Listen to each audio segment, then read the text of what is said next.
All right, well, good afternoon, everyone. I do have quite a bit to pass along at the top today, so thanks in advance for your patience, and then I'll get right to your questions.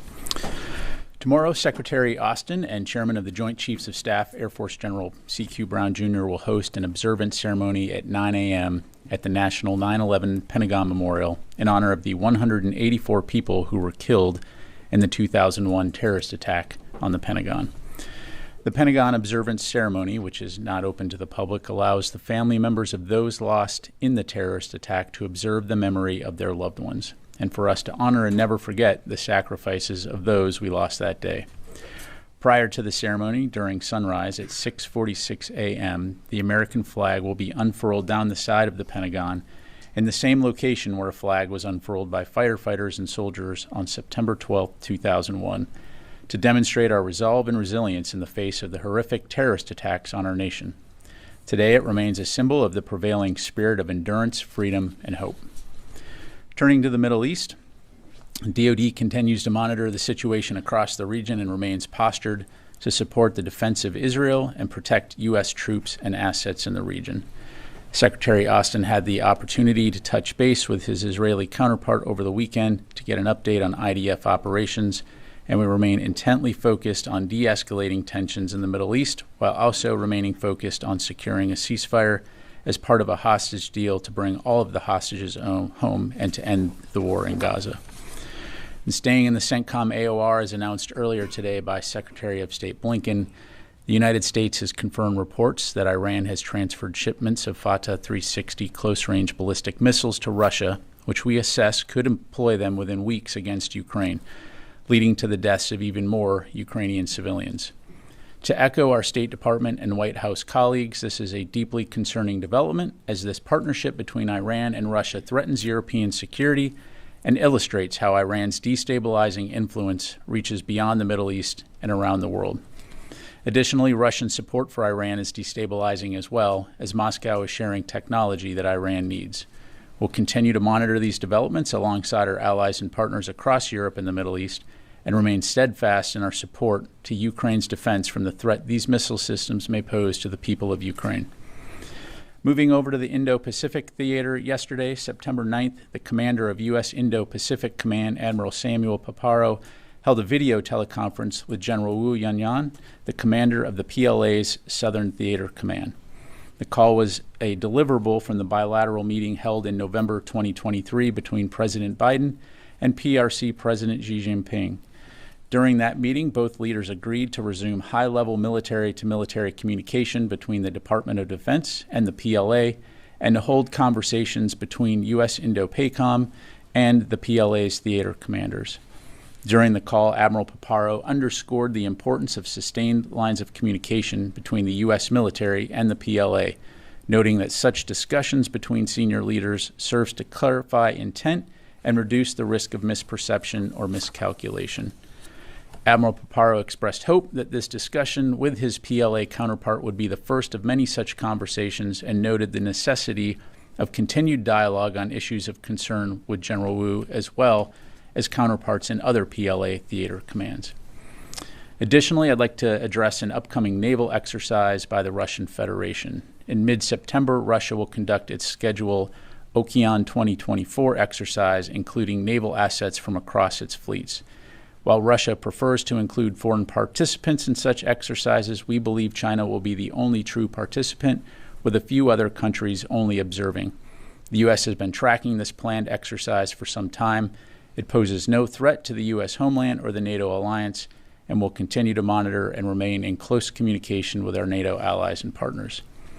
Separately, the third Indus X summit between the United States and India kicked off yesterday at Stanford University in California.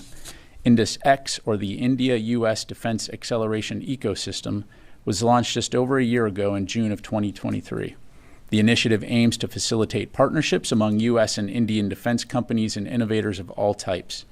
On the Indian side, the Indus X initiative is supported by the Indian Ministry of Defense's Innovations for Defense Excellence, and on the U.S. side by the Pentagon's Defense Innovation Unit and the Office of the Secretary of Defense. In the words of Secretary Austin, the Indus X Summit will allow American and Indian partners to co-produce cutting-edge military capabilities that will safeguard a free and open Indo-Pacific. And with that, I'll be happy to take your questions. We'll go to AP. Lita. Thanks, Pat. Just a couple things on the Iranian missiles. Can you give us a broad estimate of how many you think have been delivered, even if it's dozens, hundreds, or whatever? Has been statements that dozens of Russians have been trained, so I would assume you have at least some sort of ballpark idea how much of this is getting into Russia. Have you seen any of them used yet or being positioned to be used? And then what do you think Iran is getting in exchange? So I'm able to address a few of those things. So as you highlight, we do believe that dozens of Russian military personnel were trained in Iran to use this missile system. I'm not able to get into the intelligence in terms of the specific number of missiles. Needless to say, this is a concerning development, as I highlighted. And the thing about the missile is that it is a short-range or close-range ballistic missile system.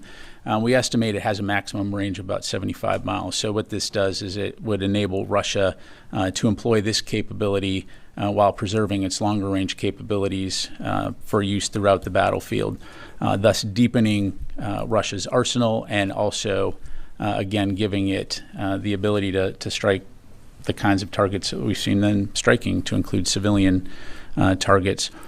And so we have not seen them employ them yet, but obviously keeping a close eye on that. And as you heard the State Department say earlier and the White House, there are sanctions being applied to include sanctions from our European allies. And what Iran is getting, what do you think Iran specifically has gotten in exchange for this specific? So, again, without being able to go into specifics, we see them sharing information as it relates to nuclear programs, space, and other technological capabilities that Russia has that countries like Iran wants. Carla. Thank you, Pat. 3 quick ones. Did the Houthis shoot down a U.S. drone, as they have claimed? I've seen those reports, Carla. I don't have anything to provide on that right now. Obviously looking into that, but I'd refer you to CENTCOM. Okay, thank you. And then are U.S. forces pulling out from federal Iraq by September 2025 and the Kurdistan region by September 2026, as the Iraqi defense minister has said? Yeah, I've seen a lot of press reporting on that. Again, nothing new to announce from here. Again, when we have updates, we'll certainly provide them to you.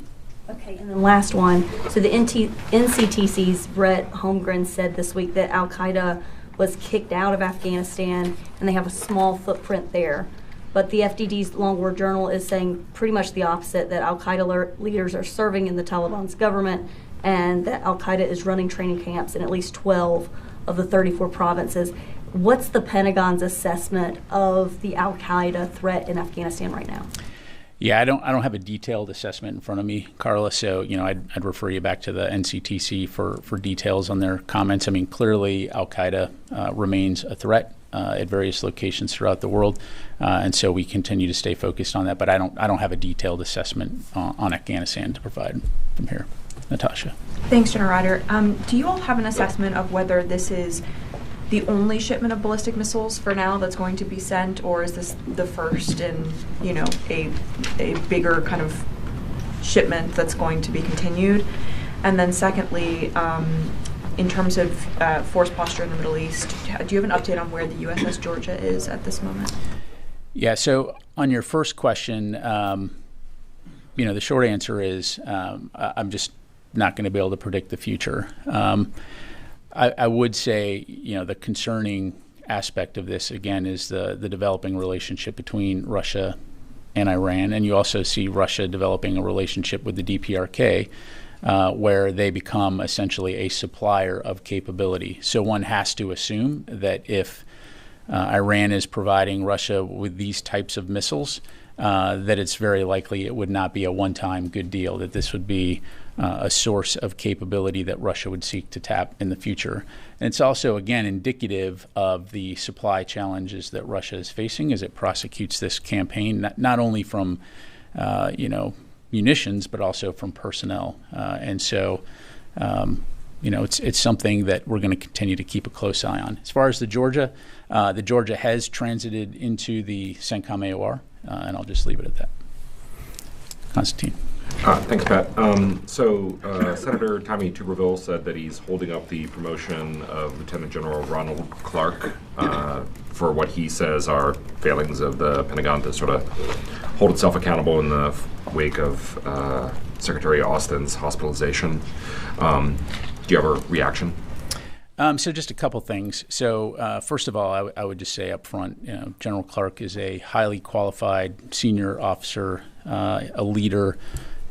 He was nominated for this critical position because of his expertise and his strategic level experience. When you look at the experience that someone like General Clark has leading at senior commands throughout the world at all echelons, he's exactly the kind of leader that we need in our priority theater leading U.S. forces. And so we would urge the Senate to confirm all of our qualified nominees. And as we've seen before, these kinds of holds really can undermine our military readiness. Just a quick follow-up. He's set to relieve General Flynn, I believe. How long can General Flynn stay in that position? I don't want to get into timelines. Obviously, confirmation. The confirmation process needs to work itself. Clearly, we as a military are used to managing the leadership of our commands throughout the world. But again, I just can't speak highly enough of General Clark and his qualifications for this position. And back to your earlier comment, about the concerns here that are being expressed, I would just highlight again, when we did our review, it was clear that at no time was there a gap in the chain of command. And so, again, we would just urge the Senate to confirm all of our qualified nominees. Let me go to the other side of the room here. Tony? More of a geopolitical question on Afghanistan. The report yesterday, the GOP report, implies that the United States should actually still be in Afghanistan. It didn't directly say it, but it had all these ramifications of us leaving. And it implied we should still be there, even though former President Trump said in June of 2021, 21 years we think is enough. 21 years. You painted today a world with a lot of conflict. If the United States had retained 2,100 troops in Afghanistan, and we had it today, fast forward today, can you give a feel for the strain on the force, both readiness-wise and money-wise, force structure-wise, all the things you laid out? On top of that, we would have had troops being attacked in Afghanistan by the Taliban. Yeah, thanks, Tony. Well, I mean, as you highlight, and just as a reminder here, the February 2020 Doha Agreement left only 2,500 U.S. troops on the ground in Afghanistan and called for the complete removal of all U.S. forces by May of 2021. So the options at the time were either to withdraw all U.S. forces in accordance with the agreement or send in more American troops to resume the fight with the Taliban. But the reality is that we didn't keep forces in Afghanistan, so I'd be speculating in terms of the potential implications on force posture or readiness were we to have kept forces in Afghanistan. And so while that would be an interesting discussion and a thought experiment, I'm going to stay focused on the facts in front of us and the missions that we have today. And broadly speaking, though, I would say the one thing that has not changed is our determination to take the necessary steps to safeguard the homeland and our national security interests. And you can see that, as you highlighted, around the world in terms of where forces are currently postured and our efforts to work alongside our allies and partners to address mutual security challenges. Chairman McCall yesterday was asked, and he did say, we've lost the ability for over-the-horizon strikes in Afghanistan. We've lost a lot of intelligence capability because we pulled out. We have no way to monitor ISIS-K. Is that a fair assessment going 3 years later?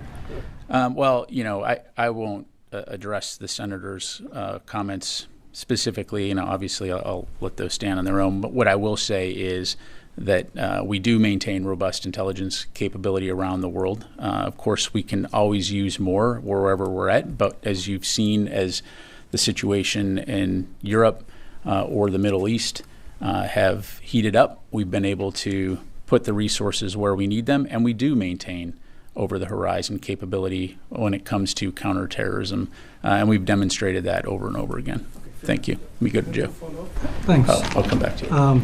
Just on Gaza and the West Bank, you mentioned the Secretary spoke to his Israeli counterpart over the weekend. One, could you tell us, did he get any updates on what the Israeli army was doing is doing in the West Bank?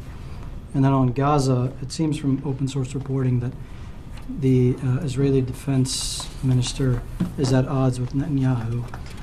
Can you, without getting into internal Israeli politics and dynamics, is the Pentagon satisfied with how the Israeli army is carrying out its campaign in Gaza when it comes to, one, civilians and reducing civilian casualties, and two, with their end game or their goal in the conversations that you guys have had? Yeah, thanks, Joseph. As I highlighted, the Secretary did get a chance to touch base with Minister Gallant and get an update on IDF operations. Not going to have any more specifics to provide on that aspect, but broadly speaking, as you know, the Secretary has spoken with Minister Gallant many times about their operations in Gaza, about their operations in West Bank, and the Secretary has made clear our concerns about ensuring that civilian safety is taken into account, and particularly to prevent any type of escalation or incitement of violence in the West Bank. As far as their operations in Gaza go, again, I think we've been very clear that it's important that Israel have the ability to defend itself and to prevent the kinds of attacks we saw on October 7 from happening again, while at the same time doing everything possible to mitigate civilian harm, to get humanitarian assistance into Gaza. And as I highlighted at the top, right now the focus is on securing a ceasefire so that we can get the hostages released and we can end this war in Gaza. So I'll just leave it there. I'll just ask one more on Iraq and the U.S. troop withdrawal. A senior U.S. official was on the record telling Reuters that an agreement had been reached, but you guys were just waiting to announce it. Can you just at least confirm if an agreement has in fact been reached? Yeah, again, I appreciate the question, Joseph. Right now, I just don't have anything to announce. So let me go to Janie, and then I'll come back to you, Charlie. Thank you very much, General. Two questions on North Korea and Russia. First question, North Korea, Kim Jong-un unveiled a new larger mobile launcher to enhance its ICBM, intercontinental ballistic missile capabilities. Do you think this poses a threat to the United States missile defense? Well, look, again, we don't necessarily look at one particular system. We look at the entire array of capabilities and, most importantly, at the intent. And so, again, we'll continue to consult closely with our allies in the region to deter potential aggression, but most importantly, work towards regional security and stability, throughout the peninsula and the broader region. The second question, Russian President Putin said he would no longer talk to Ukraine. Meanwhile, the Russian Foreign Ministry recently announced a revision to its nuclear doctrine that would allow for the use of nuclear weapons. Could this be a sign of possible nuclear use? So again, this is something we keep a close eye on all the time.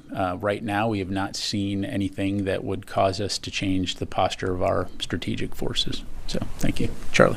I had two questions. With the Iranian missiles now, the introduction of these Iranian missiles into the region, do the Ukrainians have sufficient defenses to take those on? And is it under consideration that perhaps the United States and other allies might provide them with the weaponry to take that on?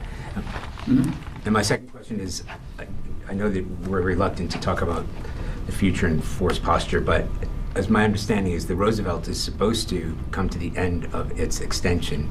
I think it's tomorrow. So if that is extended, or if they chop out, will that announcement be made in the next few days? So on your first question, I mean, air defense has been something that we've been very focused on for a long time now when it comes to Ukraine. That has been a priority for the Ukrainians, and therefore it has been a priority for us. I'd point you back to the UDCG almost year and a half ago, where Secretary Austin highlighted how critical this was. And from the very beginning, we've been working to get them a variety of systems to address both near-term missile threats as well as longer-range missile threats. Building that integrated air defense capability for Ukraine has been going on for a while now, and so we're not going to let up. And again, there was discussion of this at the UDCG and how allies and partners can work together to make sure that we continue to get Ukraine the air defense systems that it needs and the munitions associated with that. So that's not going to change. And these missiles, while they certainly are going to present a threat, we're going to work with Ukraine to ensure, to your point, that they have the capabilities needed to defend against these missiles and other missiles that Russia's using, to include drones. As far as the Roosevelt goes, as I'm sure you can appreciate, as a matter of policy, we're just not going to talk about deployment timelines. And so if and when we have things to announce, we'll certainly do that, but I don't have anything to provide from the podium. Can I just follow up with the short-range missiles? I guess what I was trying to ask is, does it present a more unique threat than what they have been dealing in terms of their air defenses? Does the fact that they're close range, or where they're launched from, are they more difficult to intercept because they fly shorter distances? I think a combination of things here, Charlie. I mean, first of all, again, is the fact that Russia is now receiving these ballistic missiles from Iran, a supplier of capability that can be used against civilian targets, for example, especially as we go into winter. But of course, they present a threat. But that said, we're going to continue to work with Ukraine to try to make sure that they have what they need to protect against them. Volume in and of itself, and the capacity and the ability to conduct sustained attacks is something that has been a challenge all along, and that's why we're so focused on this. Thanks. Let me go to the phone here real quick. WTOP, JJ. Good afternoon. Thanks, General, for the question. Two really quick questions for you. In terms of the Russians that have been trained or being trained by the Iranians, can you say how long ago that training started? And the second thing is, talking about Russia getting this extra capability, how does that impact? And I recognize that these are short-range missiles or shorter-range missiles, 75 miles and under, but I wonder how that impacts their request to get U.S. and Western permission to use the capabilities they've gotten from you to strike deeper into Russia to stop this. Yeah, so on your first question, JJ, I don't have anything to pass along in terms of the specific training timeline for the Russians. And as far as our policy as it pertains to the use of U.S.-provided munitions for long-range strikes, that policy hasn't changed. Okay. Yep. Can Ukraine use the current ATACMS to go after these short-range missiles? So our policy on long-range strike is that they can use that capability within sovereign Ukraine territory, right? So now, again, I don't want to necessarily get into a discussion here about battlefield tactics, but ATACMS are a long-range capability that can be used to strike significant operational and strategic targets, and again, leave it to the Ukrainians and how they employ those within their conflict and their operations under the current policy that we've provided, but 75 miles is well within the range of an attack. Is it feasible? Absolutely, it's feasible. But again, the question is, would you want to employ that kind of capability on something? That's up to the Ukrainians to decide. But okay. Let me go to you, and then I'll come to you. Yep. Thank you very much, General. Both of my questions are follow-up questions to my colleagues' questions earlier. the rise of Al-Qaeda and their camps, my colleague earlier asked, and the confusion there is in that region.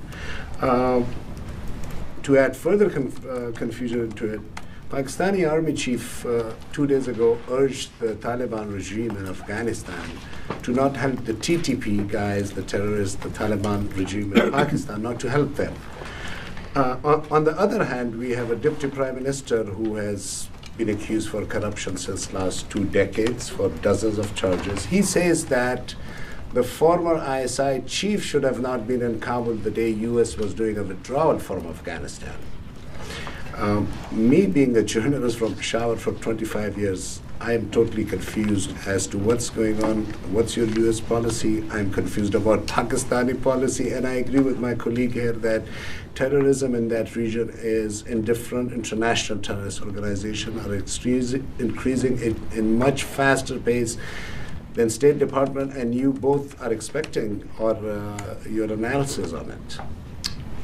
Okay, you're asking me what my analysis is of it? To further to my colleague's question that she's raised, that there are 12 Al-Qaeda camps in Afghanistan operating. I am saying that beside Al-Qaeda, the local terrorist organization, including Taliban, their expansionism, which I've been raising in the State Department, is at very fast scale right now.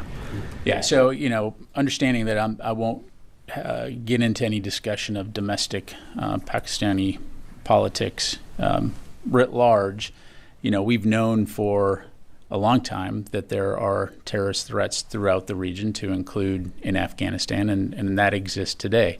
And this is why for many, many years, since 9/11, we've been working closely with regional partners and allies throughout the world to address those threats, and particularly as they pertain to affecting our ability to protect the United States and our national security interests around the world. And so, as we've demonstrated time and time again, if those interests are threatened, we'll take appropriate action. We do have the ability to conduct over-the-horizon strikes or collect intelligence should we need to, if threats are, developing.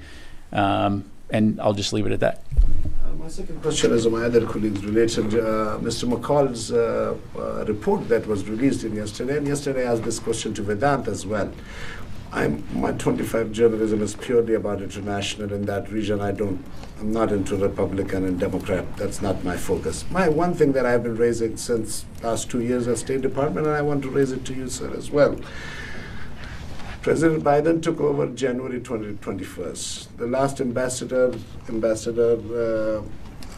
his name is Bass, he had left in January 2021. Charge of the affair took over. Mr. Ross was acting ambassador in Afghanistan.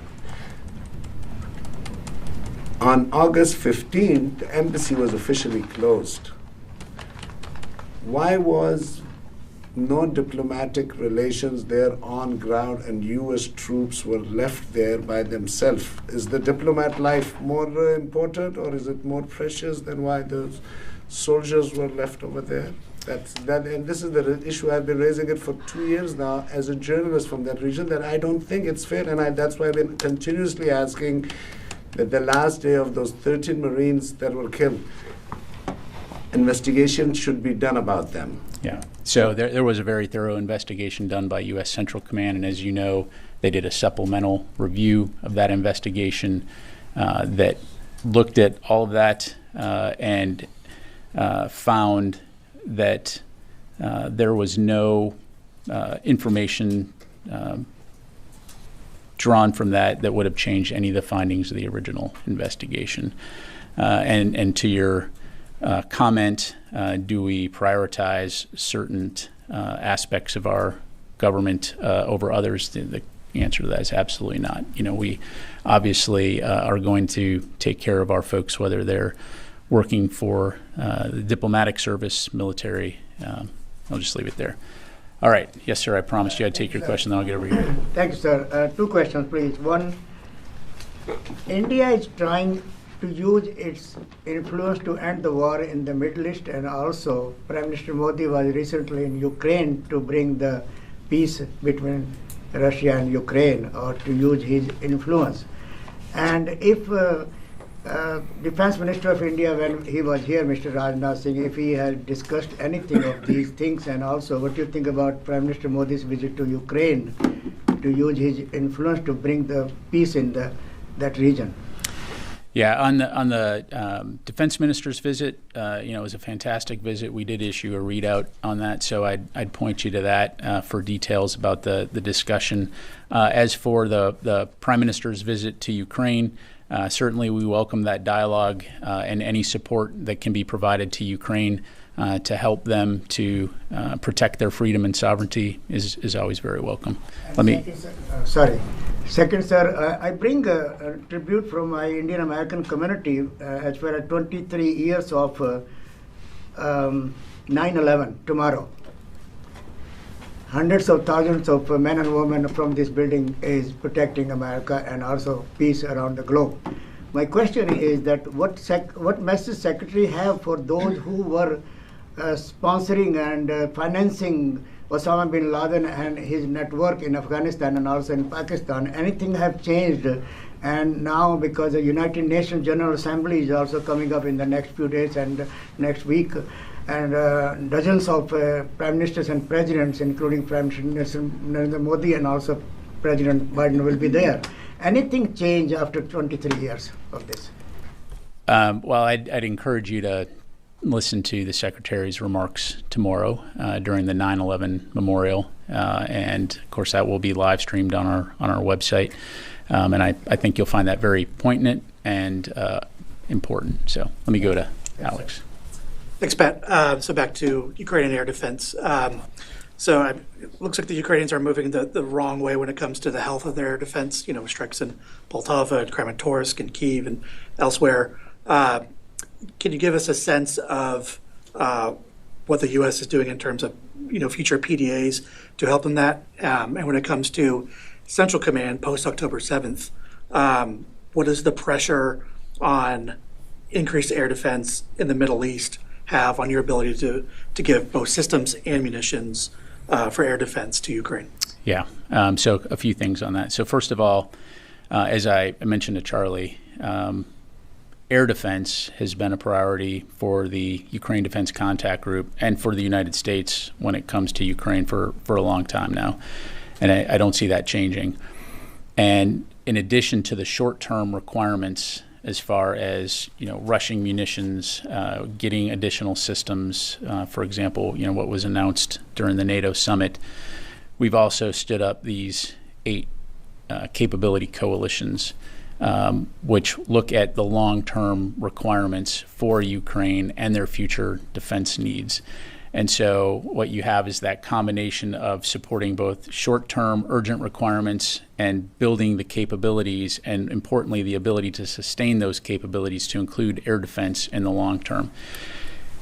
Key to all of that is working very closely with industry, not only in the United States, but around the world, to look at how we can partner in terms of our defense industrial bases to be able to ensure that Ukraine has what it needs in terms of air defense, but also other very important capabilities, armor, information technology, drones, all those kinds of things, and of course the Air Force Capability Coalition. So going forward, that will continue to be the focus. But as I highlighted as well, when you're dealing with air defense, you're talking about an integrated air defense that can look, not only at protecting close in, but you've got those broader threat rings in terms of medium and long range. You're also protecting strategic centers of gravity, and I won't go over those from the podium here, but broadly speaking, population centers, energy infrastructure, defense capabilities, and things like that. All of that's being looked at holistically with our allies and partners and Ukraine to help them as we go forward. When it comes to CENTCOM, can you talk about how that's a variable to your decisions on what to? Yeah. So as far as CENTCOM goes, and I wouldn't necessarily say it's just CENTCOM, but that is obviously a very important and critical theater. But we, the Department of Defense, look holistically when it comes to requirements throughout the world, and particularly from a global integration standpoint of looking at how what we're doing in one theater affects another theater and what those requirements are going to be. And that, of course, all goes into the national defense strategy and budgeting and ensuring that we have the capabilities where we need them, when we need them to support those requirements. And so air defense within the CENTCOM AOR is no different. We do have the ability to surge capabilities should we need to do that. But again, we're always going to be looking at how we prioritize resources and how we make sure we have what we need where we need it.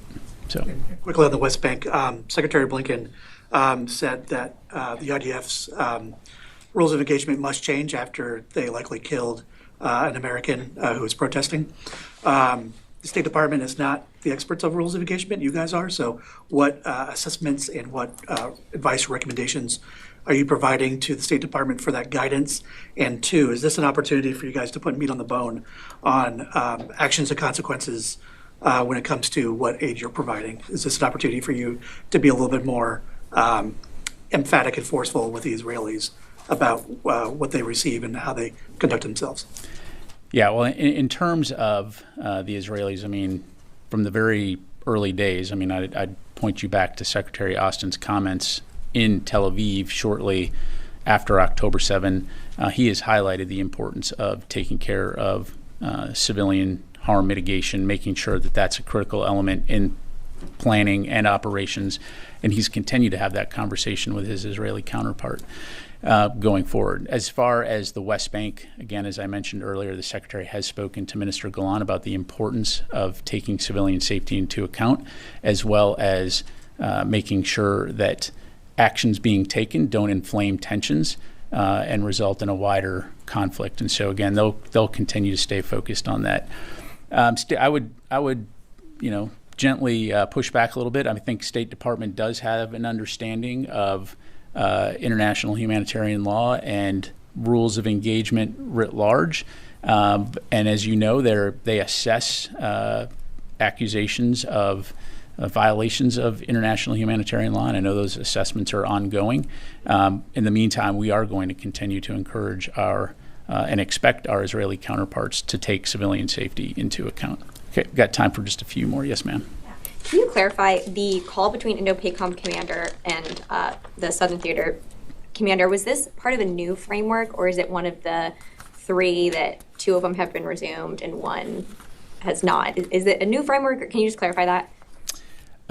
Not sure I understand what you mean, but it was a result of, as I highlighted, the discussion between President Biden and President Xi in terms of reinitiating those contacts, one of which was between the Chinese theater commanders, PRC theater commanders, and the commander of Indo-Pacific. As you know, Secretary Austin has also engaged with his counterpart, and we hope to see those conversations continue.